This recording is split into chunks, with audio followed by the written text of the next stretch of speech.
Dice la cultura popular que tener vivienda no es riqueza, pero no tenerla sí es pobreza. Y para tenerla, una familia colombiana invierte todos sus ahorros, adquieren un crédito bancario y cuando se dan cuenta no pueden pagar la deuda ni siquiera devolviendo la casa. Es la historia de las víctimas del UPAC y ahora de las del VR. Pues Colombia en materia de financiación de vivienda parece devolverse 20 años y hoy estamos peor que en el 99. Bienvenidos a este capítulo de Hagamos Memoria dedicado a las víctimas del sistema financiero.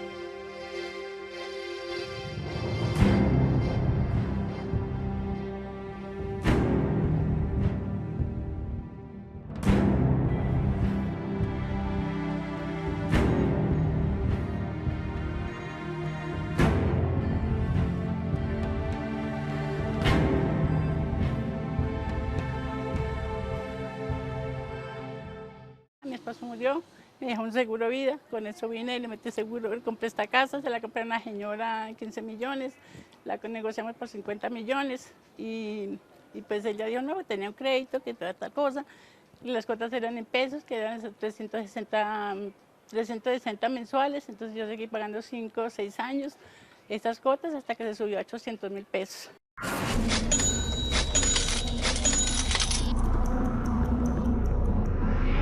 Entonces yo pues estaba sola, tenía 4 hijos pequeños estudiando, entonces no podía pagar esas cuotas tan caras porque me quedaba un poquito de... Entonces yo negocié con el banco y que negociáramos. Entonces el banco no, pues como que no le importó y seguí ahí. Entonces ya pusieron un abogado, entonces ya me demandaron y que no, que tenía que pagar y que tenía que hacer 90 millones que debía, ya habiendo pagado pues la casa. Entonces ya puse un abogado, el abogado siguió el trámite y ya hizo el estudio del crédito, que ya la casa estaba pagada, entonces ha pagado 10 millones más. Yo saqué 11 millones de pesos que adquirí para la vivienda. Yo pagué 52 millones de pesos, pero ellos no aceptaron que yo haya pagado eso. Ellos querían que yo les pagara 15 veces la vivienda.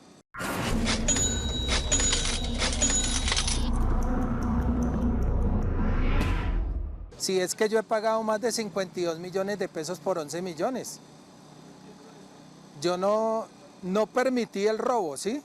Y por no haber permitido ese robo, entonces me castigaron de esa manera, ¿sí?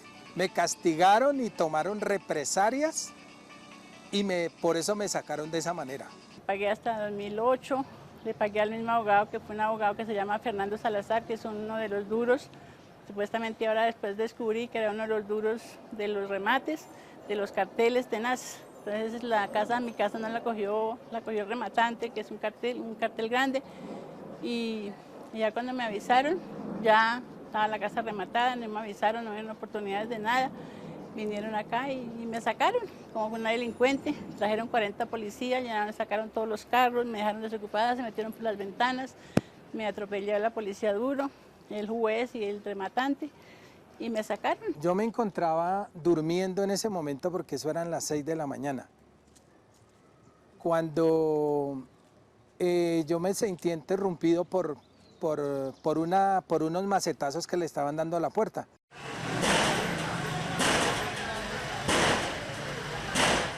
Y entonces yo me asomé por la puerta del baño y resulta que vi más de 120 policías.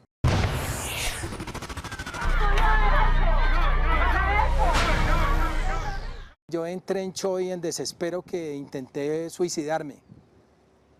Cuando yo me asomé, ni siquiera ellos golpearon ni me dijeron venimos de parte del juzgado tal, sino cuando sentí fue los macetazos y me tumbaron la puerta. Me sacaron por la puerta de la ventana del baño, sacaron a mi hijo, a mi esposa. Y a mí me iban a coger preso.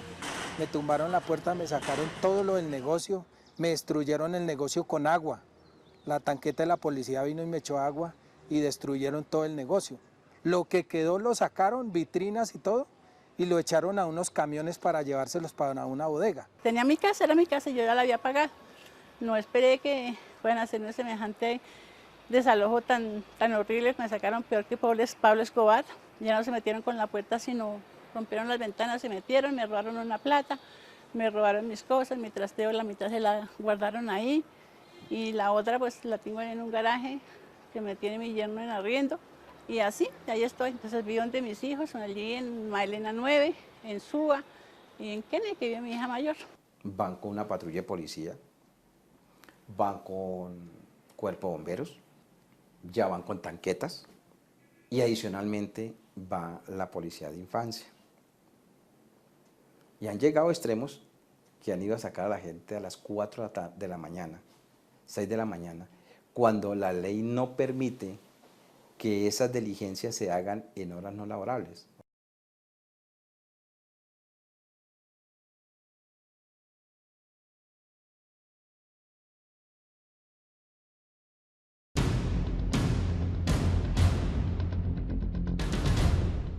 No vi sino policía y a la juez, abusando de su poder y extralimitándose sus funciones. Ella al parecer estaba recibiendo dinero porque tenía mucho interés de hacer la diligencia rápidamente. Le decía a la gente, empaquen rápido antes de que lleguen personas que lo pueden defender a él. El despacho comisario ese día que vinieron a sacarme por ningún lado lo traían un pedazo de escritura ahí y me estaban sacándome con eso. Pero por ninguna parte mi nombre aparecía, entonces pues, estamos investigando quién es el dueño de ese despacho comisorio y por qué me sacaron así tan atrevidamente, porque a mí no me duele la casa porque uno se muere y no se lleva nada, pero sí me duele el modo que me sacaron. Yo no era una delincuente, no era un perro, y me sacaron peor que un perro. Y colocaron un policía en cada puerta para que ningún habitante saliera a defenderme ni a darse cuenta qué había pasado. El abogado del demandante pide todo ese acompañamiento y el juez se la aprueba. Porque el que decide en sí todas las arbitrariedades es el juez. Procuraduría me dice que me violaron todos mis derechos de defensa, porque no me pudieron defender. El señor administrador mandó cerrar todo el conjunto y no dejaban entrar ni mi familia ni mis amigos, cerraron todo el conjunto, cerraron todo y no entraba nadie ni no sé qué, y mis hijos no pudieron entrar. O sea, me cogieron sola y me maltrataron y todo, y no dejaban entrar a nadie porque el administrador dio la orden de que cerraran todo. Es más, no me dejaron volver a entrar acá a esta casa porque yo era una delincuente, era una no sé qué cosa. Entonces la puerta que hay allá aquí atrás la sellaron por un poco de tiempo porque supuestamente yo es que iba a matar a ese viejo. Cuando yo le dije a ella, doctora, ¿usted por qué no me avisó que venía a sacarme? Me dijo, yo no le podía avisar porque usted, la vez pasada, se defendió con la comunidad y yo lo quería coger era así, solito, para poderlo sacar. Nosotros, los jueces, nos apoyamos con la policía y debemos continuar y terminar las diligencias. Venía el dueño del supuesto rematante que sacó la casa en 50 millones y me la estaba vendiendo en 150 millones. Yo le dije, no, pues yo con esa plata, yo compro en otro lado y hasta mejor, porque el tipo no le rebajaba de 150 millones y que no sé qué. Entonces, pues no pude negociar con el tipo por eso, porque era un ladrón, mejor dicho, cobrando lo que no tenía. Eso fue un desgaste terrible, porque tenía que ir al juzgado todos los días a mirar, a ver cuándo me iban a desalojar, para yo prepararme. Anteriormente me avisó, pero las veces que me avisó que venía, nunca vino. Es decir, que me mantuvo en una zozobra y en un constreñimiento psicológico que llegó el punto en que yo me enfermé y nos enfermamos todos en la casa, porque era una zozobra, era una cosa que ni siquiera podíamos dormir. Eso era una pesadilla, la vida se nos convirtió en una pesadilla. El daño más grande que nos hacen es el daño psicológico y moral. Aquí en el barrio nadie me quería hablar, todo el mundo me miraba como un bicho raro, porque me estaban mirando como un delincuente, cuando los delincuentes son ellos que vinieron a quitarme en la casa. Nosotros hemos pasado quejas al Consejo Superior de la Judicatura y eso no prospera. eso ellos como que se arropan con la misma cobija. Esos juzgados de descongestión fueron creados para intereses económicos que manejan los carteles del remate. Y hay una mafia muy bien organizada y nosotros los que estamos en el problema, los dueños de las viviendas, somos destruidos por las condiciones de inferioridad y el poder económico que ellos tienen sobre eso, sobre los juzgados. Ellos manejan todo y manipulan todo ese operativo. Y vienen y, perdóneme la expresión, nos vuelven mierda, en 5 minutos nos quitan lo de toda una vida de trabajo. Se quedan con los ahorros del banco y el cartel del remate se queda con la vivienda y vuelven y la venden al precio comercial. Y nosotros quedamos en la calle, destruidos prácticamente en la indigencia. Es decir, nos destruyeron la familia, nos destruyeron el núcleo familiar. En 1996 yo trabajaba en un colegio cerca y por donde pasaba había una oficina de abogados que prestaban plata. Y pues uno pasaba y le decían, se presta plata sobre hipoteca. Entonces, y le decían, mire, le presto, tiene fácil, no sé cuánto. Y uno pues se deja convencer, ¿cierto?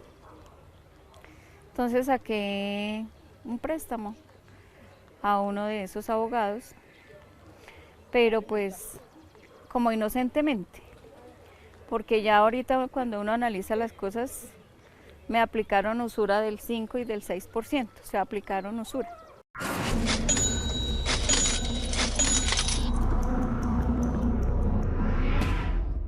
No pude cancelarle lo del préstamo, que son 4 millones,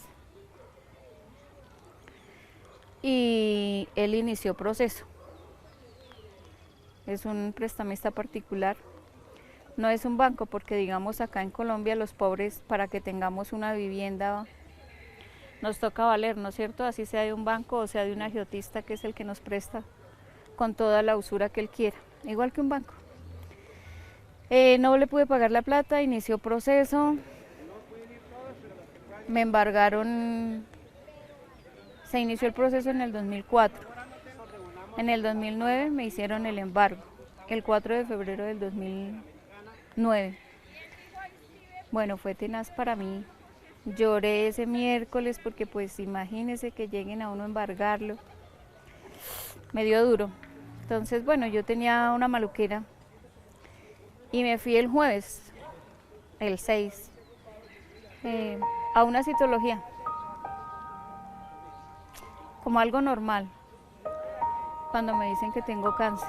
El médico me dijo, salve su casa o sálvese usted, pero más importante es su vida y luego salva su casa.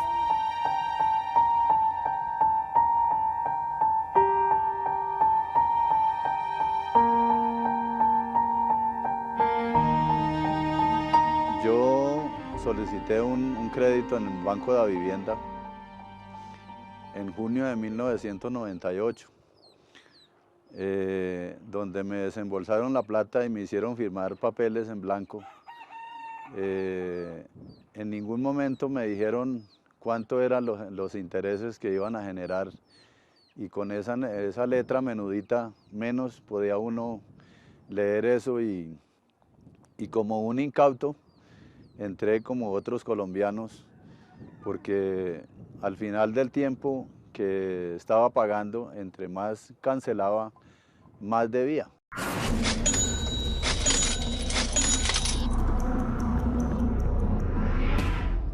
Firmé, fue una cadena perpetua, ¿sí? Como si le hubiera vendido el alma al diablo. Como si le hubiera vendido el alma al diablo. En el año 1994 compré esta inmueble por un valor de 42.500.000, de los cuales el Banco Gran Ahorrar me prestó 30.600.000.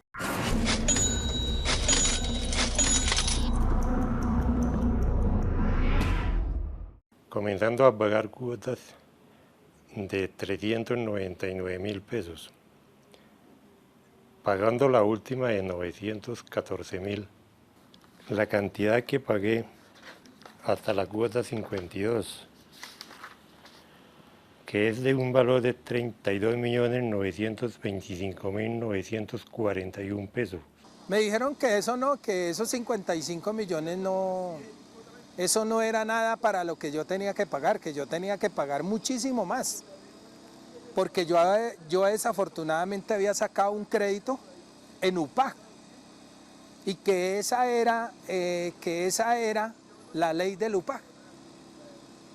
Pagar 15 veces la vivienda, o sea, lo que me habían prestado.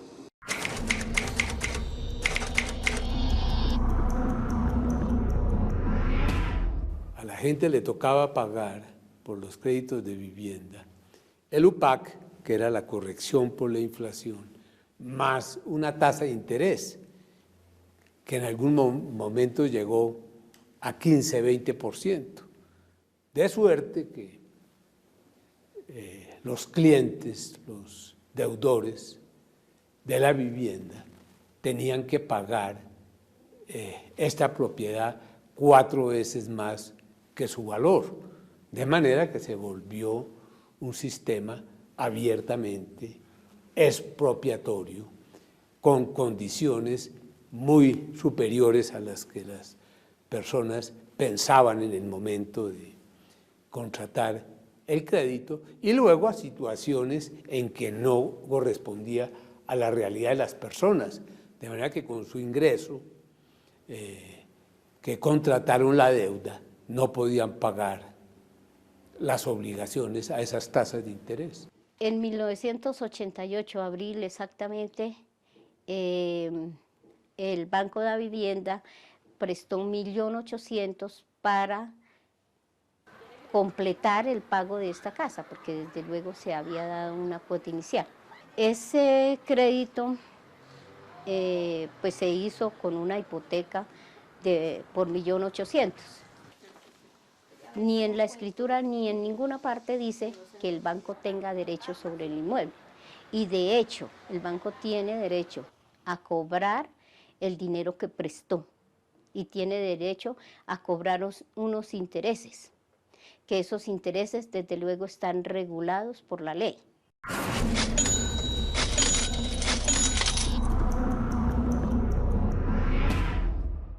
En su tiempo los prestaron bajo la figura del UPAF, que de todos conocido fue un robo y fue reconocido por las altas cortes, por eso lo tuvieron que cambiar, pero le cambiaron el nombre, más la figura no.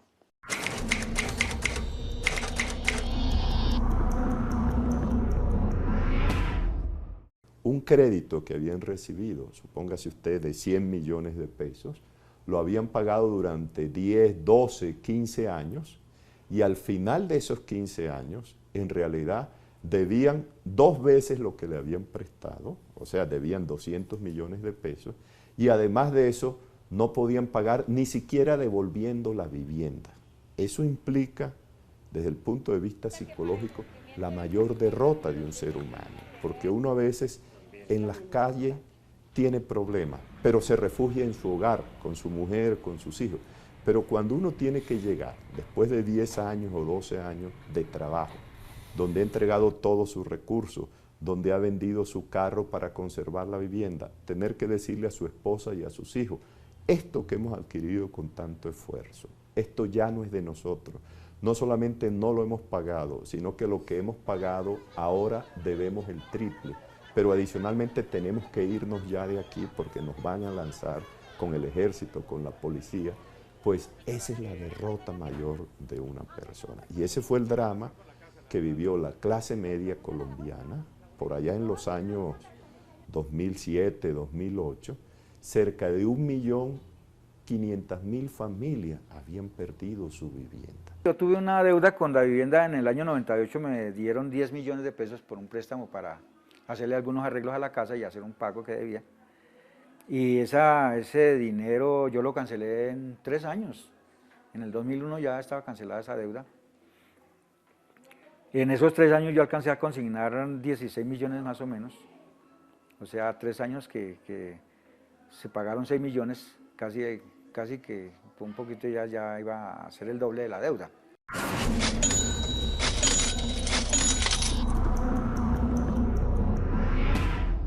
Sin embargo, pues me hacen el remate, se hace un proceso donde las inconsistencias que existen, esos son pues ya de un grado ya muy grande, y ninguna autoridad ha tomado en cuenta esto, aunque yo tengo las pruebas y todo eso, y parece ser que eso, ahí no sé hasta qué punto puedan estar algunos jueces, magistrados o fiscales en ese cartel del remate que se llama.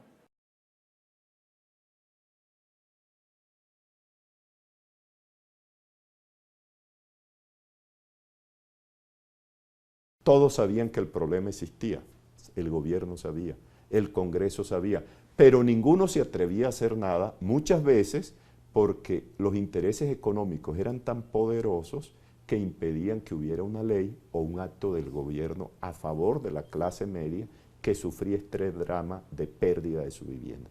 Y le tocó intervenir a los jueces. El primer fallo lo hace el Consejo de Estado, declara que es nula esa resolución del Banco de la República. Eso después lo retoman los ciudadanos y demandan ante el Tribunal Constitucional.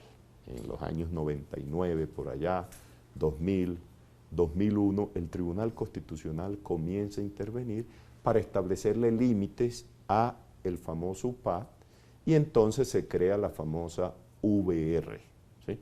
Que la idea era que fuera un sistema de cobro, si bien es cierto, conservando el poder adquisitivo de la moneda, sin embargo, sin todas esas arandelas que le habían puesto de capitalización de intereses, de cobro de la devaluación, pero también cobro de la inflación, cobro de una serie de trámites al interno de los bancos que volvían muy costoso el crédito de UPA y cobrar. La Corte estableció inclusive un interés máximo para cobrar a los deudores, interés que debería ser fijado por la Junta Directiva del Banco de la República, que es a la que le corresponde. Pero el gobierno, era ministro de Hacienda el doctor Juan Manuel Santos, decidió burlarse prácticamente de la sentencia de la Corte. Y lo que hizo la Junta Directiva del Banco de la República fue fijar un interés del 13.9%, es decir, un interés altísimo, a pesar de que la Corte había dicho, esa tasa de interés debe ser la más baja de todas las que se cobran en el mercado para los créditos de vivienda, con el objeto de garantizar a la gente el acceso a una vivienda digna. La Junta Directiva del Banco de la República no hizo caso de esa instrucción de la Corte y estableció un interés del 13.9%, de modo que resucitó prácticamente el UPAC en muchas de sus características a través de la figura de la VR. Después el Tribunal Constitucional, por allá en el año 2007-2008, con una ponencia nuestra, la sentencia 813, la tutela de unificación 813, volvió a retomar el tema y entre las cosas que dijo fue que el crédito de UPAD no podía ser superior a la mínima tasa vigente, no a la máxima tasa vigente, que es una diferencia grande. A veces los créditos de los bancos son del 28%, cuando la tasa mínima, por ejemplo, puede ser del 8% o del 10%.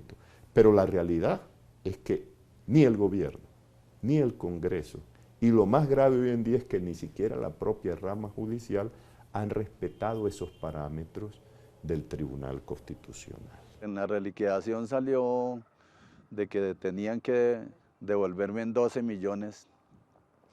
Eso ni la juez ni el banco tuvo en cuenta. Y aparte de eso, en unas demandas que hice yo en la Procuraduría, en la Defensoría del Pueblo, en la Superfinanciera, ellos le ordenaron al banco que me hicieran una reliquidación y ahí ellos aceptaron por medio de un documento que se han equivocado en 6.400.000 y pico. Ellos me envían esa carta, pero en ningún momento aparece donde ellos me cargaron esa cuenta a capital, ni en nada, no aparece absolutamente nada. Han sido cómplices los distintos gobiernos y eso quizá obedece a que el sector financiero financia las campañas de los candidatos presidenciales. Entonces, cuando llegan los candidatos, cuando son elegidos, llegan a la presidencia de la República, pues tienen compromisos necesariamente con el sistema financiero. Y pues las sentencias de la Corte lograron un avance indudable, pero no consiguieron absolutamente todo lo que se requería, porque hubo esos obstáculos de parte del Gobierno Nacional y de la Junta Directiva del Banco de la República, de la Superintendencia, que hoy se llama Financiera y que en esa época se llamaba la Superintendencia Bancaria, que envió a todas las entidades financieras una circular disque interpretando las sentencias de la Corte, pero haciéndolo de manera que quedaran favorecidas esas entidades financieras. El Estado me dio un alivio de 19.989.316 pesos. Sin embargo, habiendo recibido esa plata y aumentando el capital en esa fecha de que se le había cancelado esa plata, pero que aún se le debían 77.307.151 pesos al banco en esa fecha. No se trata de que los bancos no ganen. Todos sabemos que en un sistema capitalista como el nuestro, los bancos ganan. Lo que los bancos no pueden es hacer la usura legalizada, ganancias desmedidas. Y entonces se quieren poner esos límites, pero tampoco ha habido voluntad en el Congreso de la República de establecer los límites. Hoy, en síntesis, ni se cumplen los fallos del Tribunal Constitucional, el gobierno no hace nada, porque si usted ve, ofrecer 100.000 viviendas gratis, pero permitir por otro lado que le quiten a los colombianos cerca de 3 millones de viviendas, no hay ninguna proporción entre 100.000 y 3 millones de viviendas que ha perdido la clase media colombiana.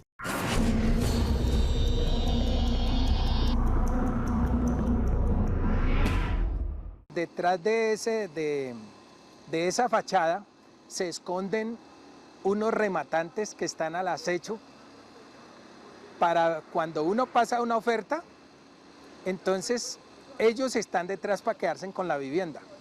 Ellos trabajan ahí mismo en el banco, que es lo que se llama el cartel del remate. El nombre de ellos se llama Inverfondos S.A. Son muy poderosos en eso y son los que se están quedando con la mayoría de las viviendas de los colombianos que tuvimos ese problema con el UPAC y nos están dejando en la calle prácticamente.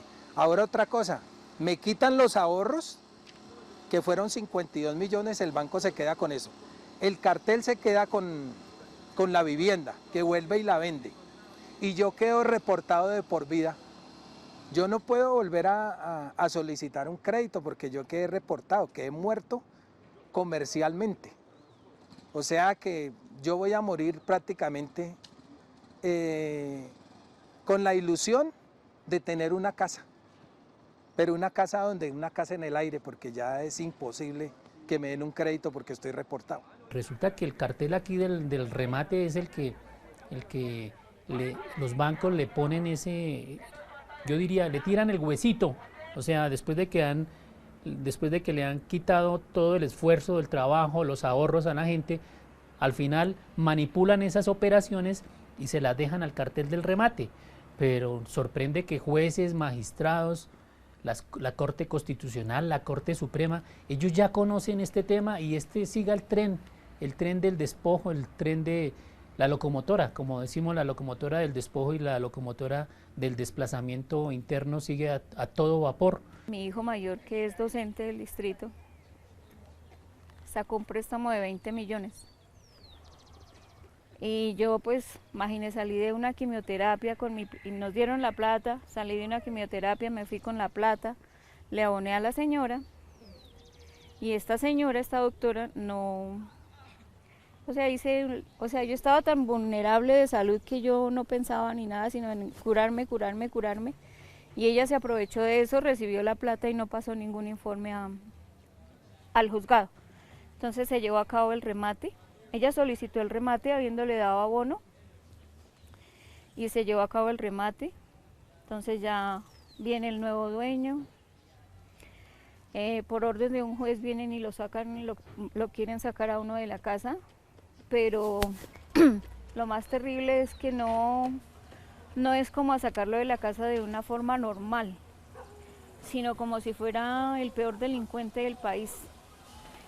Viene una tanqueta, vienen policía del ESMAD, viene la metropolitana, la fuerza disponible, viene la policía de Suba, el cuadrante, vienen los que lanzan los gases y que atropellan, no les importa nada violar los derechos ni de los seres humanos ni de los niños, porque acá, a pesar de que dijeron que yo había utilizado a los niños como escudo, lo dijo el inspector 11C de acá de la localidad de Suba, que yo utilicé los niños como escudo, no, porque yo en ningún momento los coloqué. Sí, al iniciar yo les dije, les estaba mostrando el niño de 3 años, que mire que había niños que lo fueron a disparar gases. Había una anciana, que es mi mamá, que sufre de los pulmones, pero no les importó. Él me dijo que no le importaba y pum, que lanzaron gases.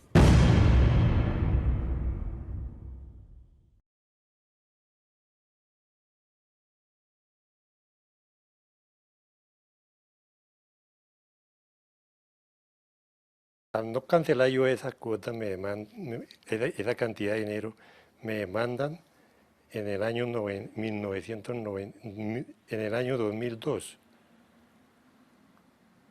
Y ya de una reliquidación el juzgado que debo pagarles a ellos 333.632.851 pesos, sin tener en cuenta lo que se le había pagado. Acuérdese usted que el gobierno dio una serie de recursos y de dinero a raíz de los fallos del Tribunal Constitucional al sector financiero, que fueron los famosos alivios. Sí. Y muchos de esos todavía nunca se reintegraron, o sea que parte del sector financiero, no diría que todos, pero algunos, y muchos, se quedaron con esos alivios, que no llegaron finalmente a los ciudadanos. Y ahí hay otro problema. Inclusive sé que hay una demanda de víctimas del UPA que está en el Consejo de Estado y que ojalá el Consejo de Estado la falle a favor de los perjudicados por esas acciones del sector financiero. Yo presenté una demanda por usura en la Fiscalía 11 local, en la cual me tuvieron 5 años, donde los fiscales me engañaron, diciéndome que iban a imputar cargos que ellos estaban investigando y en ningún momento lo estaban haciendo, y al cabo de 5 años me salieron con la noticia de que habían archivado el proceso porque no habían méritos. Dice que yo había colocado la demanda a distiempo. Y en ese estado entonces yo sigo siendo víctima no solamente del banco, sino que también de la Fiscalía, de la Procuraduría, de Defensoría del Pueblo, de todos los entes de control, de la Personería. Y aparte de eso yo estoy prácticamente en un perjuicio completamente, porque no puedo moverme de la casa si no estarla cuidando, que no me la vayan a quitar. Y ahora me están llamando las 24 horas colocándome mensajes que ya debo más de 55 millones, o sea, prácticamente 4 casas tengo que tener yo para poderles pagar a ellos y no tengo sino una. Son fruto de la tortura que hacen los chepitos que contratan los bancos para atormentar a las personas con llamadas a la madrugada o altas horas de la noche, los días festivos. Eso está documentado, hay ya algo de información al respecto, y aquí esto es como lo dice el salvamento de voto del magistrado Jaime Araujo Rentería en la sentencia SU 813, dice que todo este drama, toda esta tragedia constituye un verdadero genocidio social. La casa mía en los papeles dice que se remató por 72 millones de pesos y yo estaba ofreciendo, digamos, yo ofrecí una suma de dinero no porque debiera. Yo estaba pagando era para que me dejaran tranquilo, para que no me molestaran, para que no me hicieran el daño que me hicieron. El derecho a una vivienda, el derecho al trabajo, el derecho a mi honra, el derecho a mi buen nombre, que no se le causara a esta familia el daño que se le hizo el 5 de diciembre, con todo ese terrorismo que usaron, toda esa violencia, todos esos atropellos. Esto es un crimen como el crimen que hacen en los campos, que llega la guerrilla y lo saca uno a las malas, o los grupos, cualquier grupo al margen de la ley, para quedarse con el bien.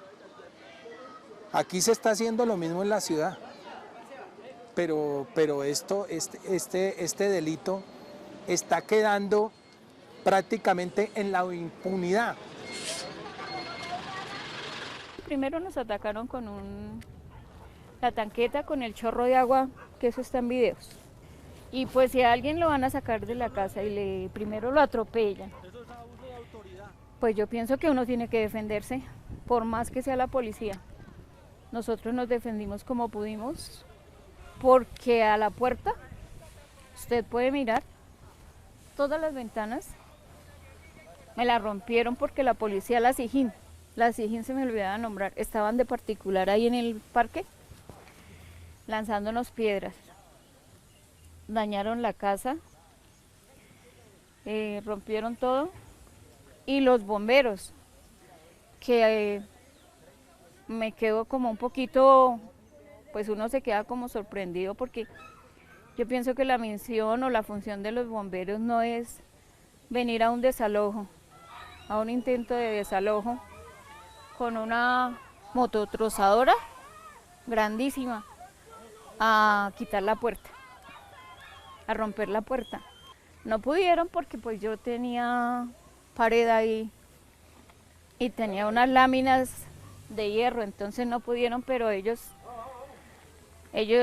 vienen a eso y no debería ser así. En esos fallos pues nosotros tenemos que ser respetuosos y solidarios pues con la autoridad competente.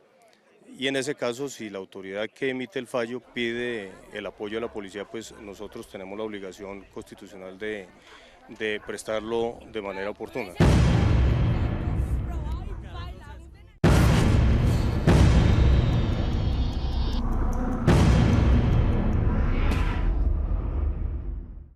Al no pagar esto, siguen el proceso y no es válido para ellos, para el señor juez, ni para los magistrados, ninguna interposición de lo que se ha colocado, unidades que se han colocado por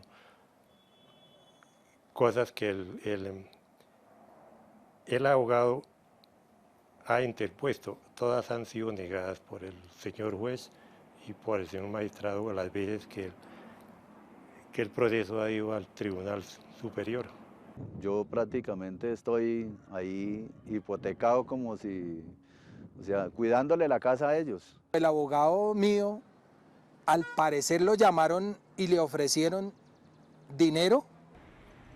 El cartel que llevaba que quería quedarse con mi vivienda lo llamó y le dijo, no, pues haga esto y esto, entréguenoslo en bandeja. Y el tipo totalmente pues me abandonó el proceso, me metió cuentos, me creó falsas expectativas y por eso lo hago parte del cartel a él mismo. Porque en esto hay mucha corrupción, empezando por el abogado que uno mismo consigue y que le está pagando cumplidamente, pero él se tuerce. Para un juez de la República, ¿sí? De pronto puede entender y sabe que debe cumplir, ¿sí? Esas sentencias, pero para él es más fácil ponerse de acuerdo con el banco, con el abogado del banco, que no con el abogado defensor de deudores. Y sacan cosas tan infames, porque eso no es cosa más que infame, al decir que las sentencias de la Corte, que la Corte Constitucional no es jefe jerárquico de ellos, y que por lo tanto ellos no tienen en cuenta las sentencias de la Corte. Prácticamente son papeles falsos, porque ellos lo llenan allá, y después cuando el proceso firmé, yo había firmado un pagaré y me aparecieron 3 por otros 16 millones, o sea que ellos francamente ellos van llenando los pagarés allá y a cualquier momento usted le salen con más cuenta, entonces no hay superintendencia, no hay nadie quien los vigile a los bancos.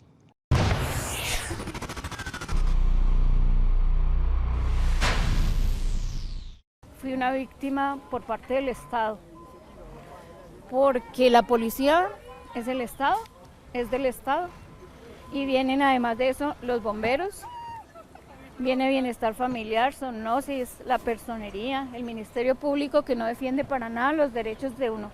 Eso está en la Constitución de Colombia, que uno tiene derecho a una vivienda digna, pero acá en Colombia pues no lo veo que eso se cumpla. Además que mi casa, así como la ven, yo pienso que por 4 millones no tienen derecho a quitarle a uno su casa. Son 4 millones y yo pagué 20. Comienza cuando en el año de 1993, en septiembre, en el mes de septiembre, me otorgan un crédito por 14 millones. La Corporación de Vivienda, CONAVI, hoy Bancolombia.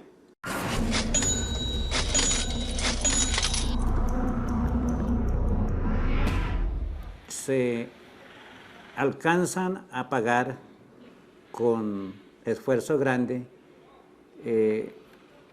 90 cuotas, promedio de 500.000 pesos, son 45 millones.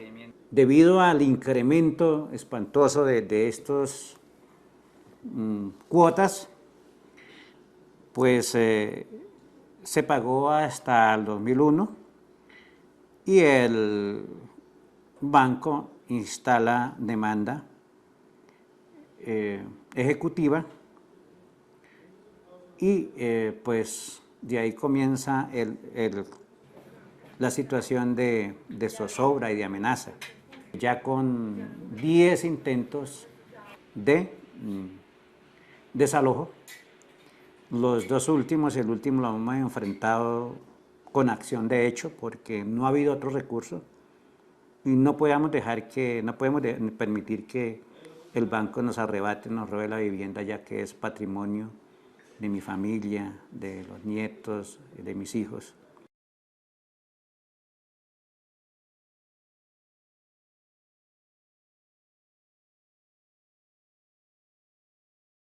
Tenaz porque, digamos, yo no puedo trabajar, porque esa zozobra, y el médico me dice, pero ¿usted por qué no sube defensas? ¿Usted por qué está así? Y es que eso, tiene mucho estrés, ¿o qué le pasa? ¿Qué problemas tiene? Pues yo no digo nada porque pues no, pero pues es que esto de la casa sí es un estrés tenaz porque uno no sabe en qué momento van a llegar, porque hay compañeros que les llegan sin previo aviso, los sacan. Entonces a uno le da miedo que de pronto lleguen y uno no esté y llegue y se llevan las cosas de uno y lo dejan afuera, entonces es tenaz. Me estaban cobrando un valor que ni siquiera el inmueble valía eso. Dejé de pagar, le di poder a un abogado y él hizo las gestiones que da la ley para que no me lo quitaran, pero como siempre, todas las nulidades o acciones que se presentaban fue negado por el señor juez. Le dañan a uno prácticamente la salud, las energías, todo el mundo prácticamente uno es una basura para ellos. Yo llevaba ahí 20 años y a los 20 años vinieron y me sacaron. Yo ya tenía prácticamente creada ahí un negocio que me destruyeron el día del desalojo. Y la policía, muchos de la comunidad se dieron cuenta cuando los policías se estaban robando las cosas y echándolas a una bolsa negra. Y no estoy de acuerdo de que me desalojen porque sí pagué el crédito más de lo prestado.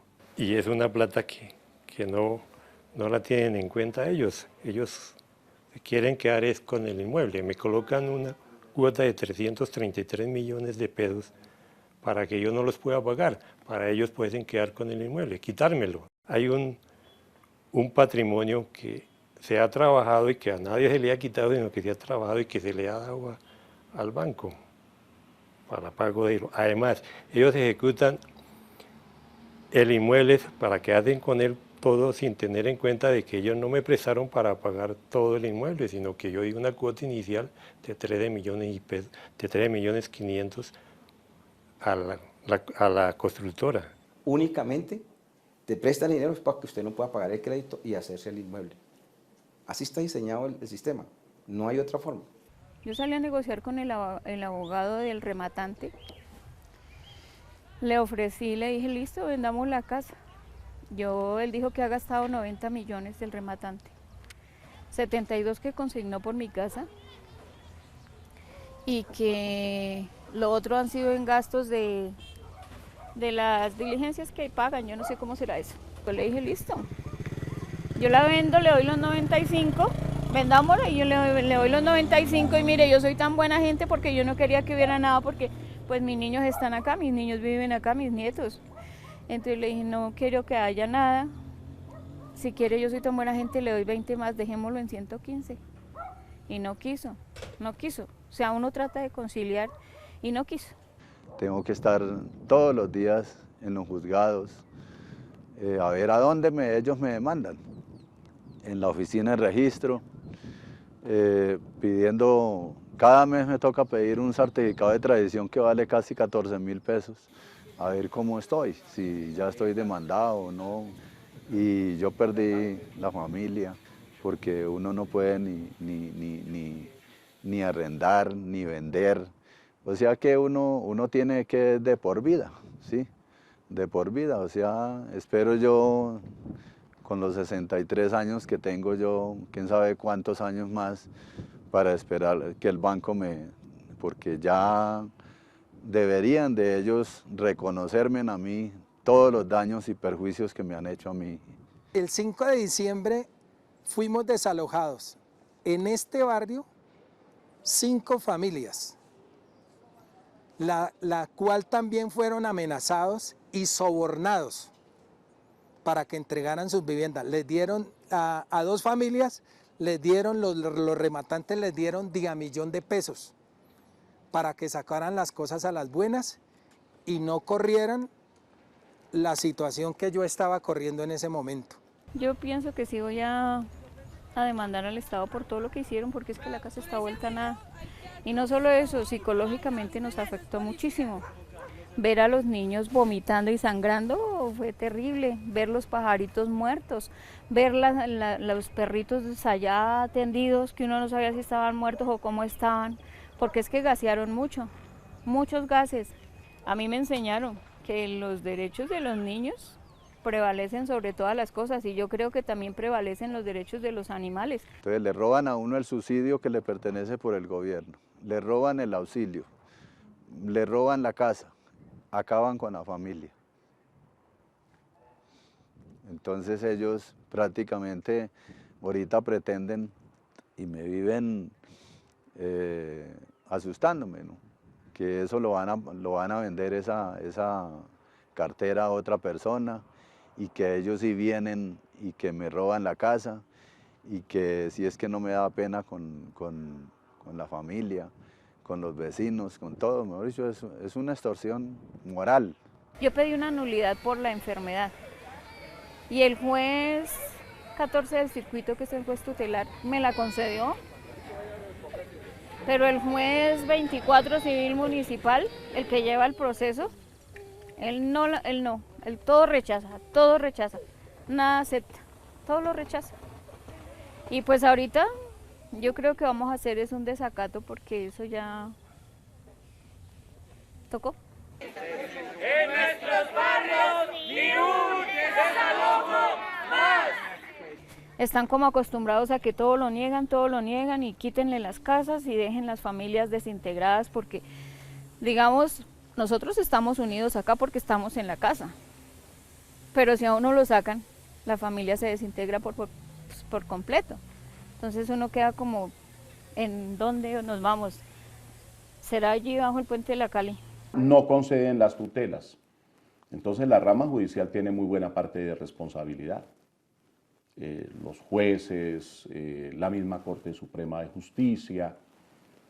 La Corte Constitucional, sin embargo, ha concedido algunas tutelas y tiene claramente establecido, mucho después de que se dictaron las sentencias, que los créditos anteriores a 1999, que hay muchos, se deben someter a las reglas que estableció la Corte Constitucional en ese año.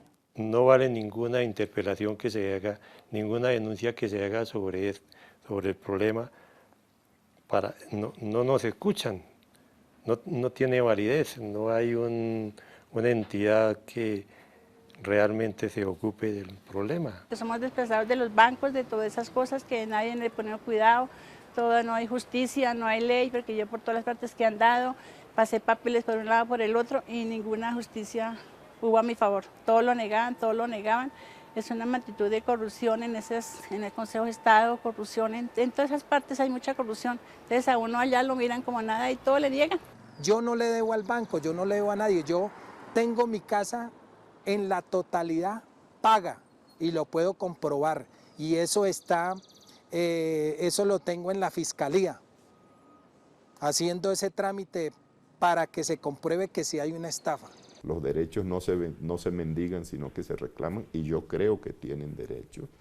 Lo segundo es seguir en la protesta social, porque desafortunadamente en este país, si no le dan a uno el derecho, pues le toca protestar. Entonces las víctimas, en el buen sentido de la palabra, pacíficamente, tienen que seguir reclamando.